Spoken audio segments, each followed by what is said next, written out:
Welcome, everyone. My name is Alexa Rowland, and I am an Outreach and Recruitment Analyst at the Institute of International Education. I'm joined today by the Fulbright Distinguished Awards in Teaching Short-Term Program alumna, Elizabeth Barrett-Zahn, and we'll be talking a bit about her experience while on the program in a few minutes. But before we dive into that, I'd like to present a high-level overview of the program itself. So the Fulbright Distinguished Awards in Teaching program is sponsored by the U.S. Department of State and administered by the Institute of International Education, IIE. Before starting an application for the program, please do check out the program-specific eligibility requirements posted on our website, as grantees must meet all of these requirements to be considered for the program. If you have a question about your eligibility status, do send us an email at fulbrightdat@iie.org to discuss further. If you applied in previous years, we encourage you to reapply, as every year among the successful pool of applicants are some who have been unsuccessful in previous years. All reapplicants must fill out the online application, ensuring to update any information that may have changed, as well as complete any new questions on the application. Additionally, you must submit new references and leave authorization forms. Here you will see a list of participating countries for this current competition cycle. If you haven't done so already, do check out our website where you can find detailed project proposals for each country which is offering a program opportunity for 2018. Additionally, on this page you can find preferred timeframes, language requirements, and host organizations to see which opportunity makes the most sense for you. The deadline to apply for this current competition cycle is February 28th. Once your application is submitted, it enters the review phase, where eligible applications are reviewed by review committees here in the U.S. through the month of March, and then they move on to our colleagues abroad, where they undergo a final review. Once the Fulbright Foreign Scholarship Board makes the final selections, applicants are notified of their status, which can continue through the month of April. In addition to planning ahead, we recommend utilizing the blank application available on our website, along with the application instructions as you work through the online application system. You can access the application on our website at fulbrightteacherexchange.org, where you will either create a new application or log in if you're a returning user. So at this point, I'd like to open it up and introduce Elizabeth Barrett-Zahn, an alumna of the program who recently returned from Vietnam. So thank you so much for joining, Elizabeth. We really appreciate it. Thank you very much, Alexa. I'm very happy to be here.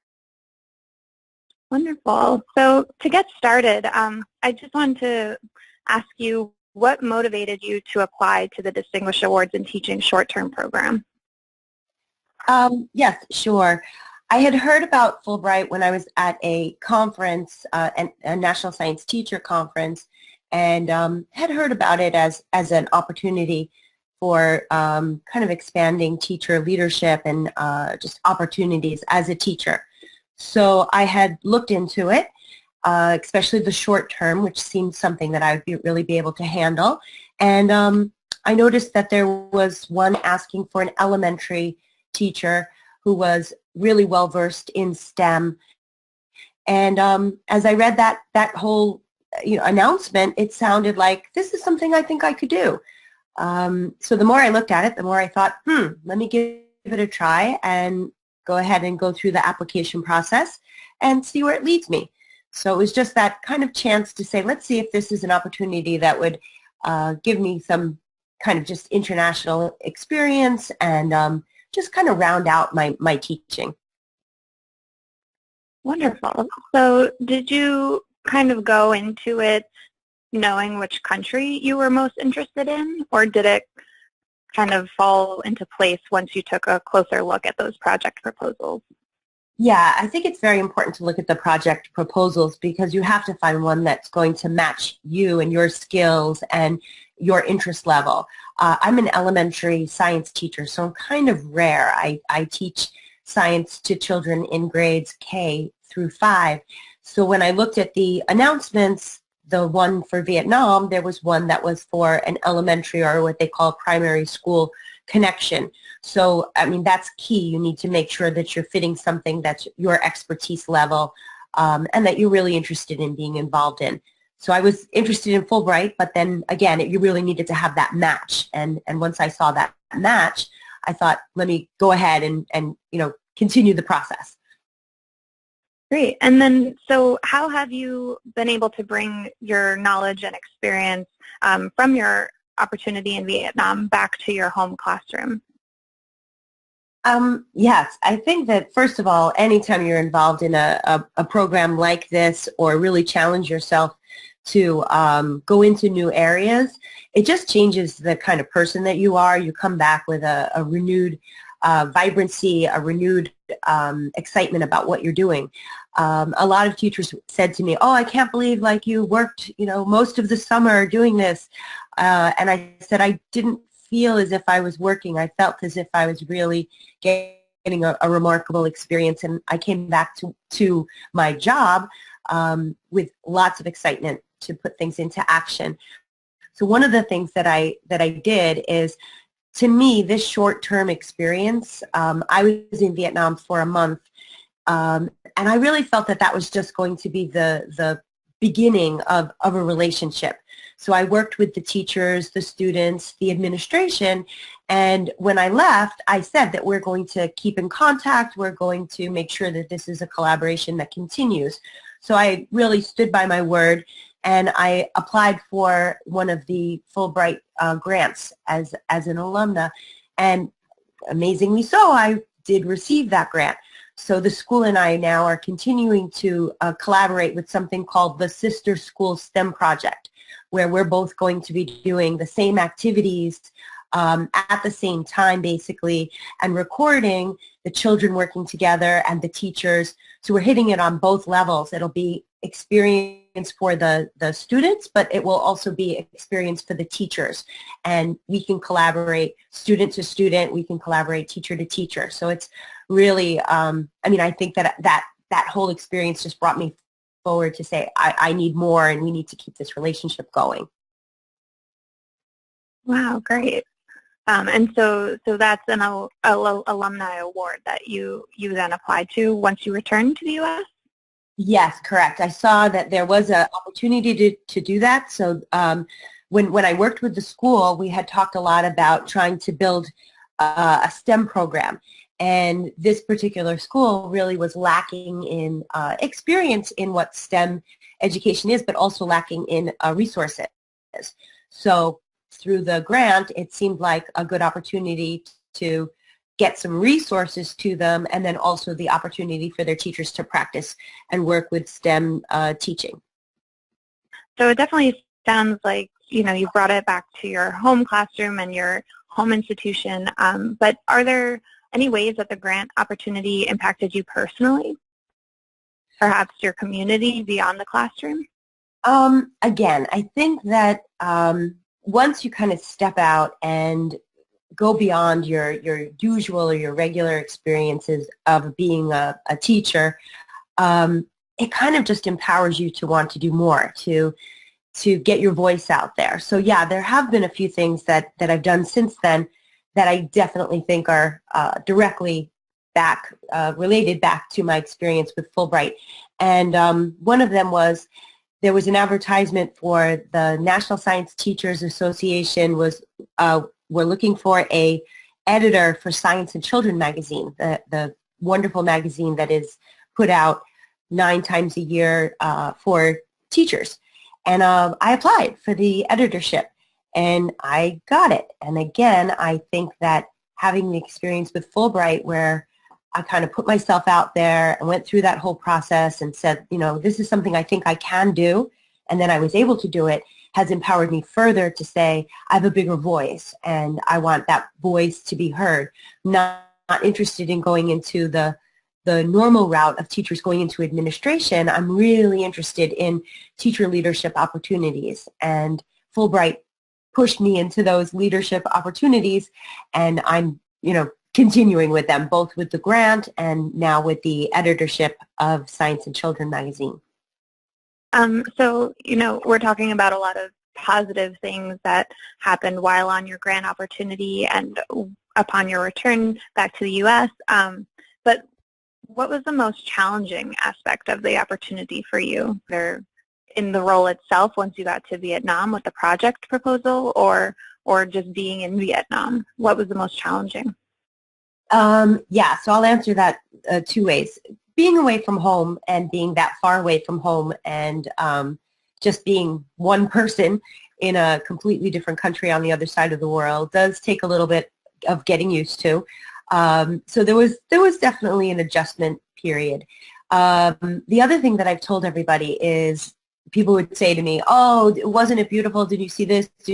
I was not there on vacation. I was there to work, and the school that I was coming to was very, very aware that they wanted to, get the best out of me as well. So there was a lot of work. I was up early in the morning, working and planning. I did a lot of workshops with the students, with teachers. I also worked with their administration. I did workshops for parents.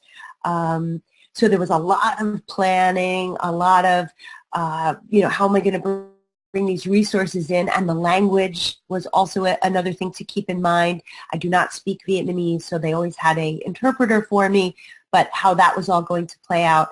So I was super busy. I was really, really involved. Luckily, as I told them, and I would say again, I love what I do, so I was excited about being that involved. But it is a lot of work, and you have to be ready to think on your toes and realize that not every situation is going to be exactly the way you thought it was going to be, so be a problem solver. And yeah, there's a little bit of a loneliness about being in another place far away. But I made some great friends also, people that I'm still friends with and will remain friends with. So positives and negatives. Yeah, that's great. And I think, we see that reflected in these photos that you've shared with us here. And so what would be something that maybe you wish you had known prior to either the application and the process of applying online, or even just something you wish you had known prior to your grant opportunity start date? I think it was pretty clear. I mean, I think I kind of had a sense of what I was getting into. I think it was fairly laid out what to expect. I think that the one piece that I think is important is that since you are going across the country and starting this relationship with educators from the other side of the world, that it really shouldn't be just a one-shot deal. You shouldn't just be there for that, specific time and then think of it as, a vacation, that you really need to think about this as a collaborative effort that's going to have ongoing work. So I think that I don't know if I really thought of that before I went in. So once I got there, I realized I can't just be here for a month and teach and do some workshops with people and then walk away and that's it. It needs to have more. So I think that just building out that part of it, that especially for the short term, maybe that a person who's going to do the short term needs to think about how this could be more ongoing, how you could take it to that next level. Great. And so do you have any kind of advice or tips for teachers who are considering applying but maybe aren't seeing a proposal for them or are hesitant to kind of dive into another country? Do you have any general advice for teachers of that nature? Yeah, I do. I think that first and foremost, it's important to take risks and to kind of expand your boundaries or your horizons. I think that as an educator, we have to really push ourselves so that we know what that's like to be a student in different circumstances. So I think that the process itself, and this I truly felt when I went through the process of applying for the Fulbright, I certainly did not believe that I was going to be given the Fulbright, that I was going to be awarded the Fulbright. So I went through the whole process thinking this is a really good thing to do. Like, what do I think about education, and why do I think it would be important to have an international connection? Like, so it makes you focus on your own thinking, your own belief in education. So even if you don't get it, you're going to really be in-depth thinking about all of that. If you're lucky enough and you have that, you're chosen and you get to have this amazing award, then you get to put that into action.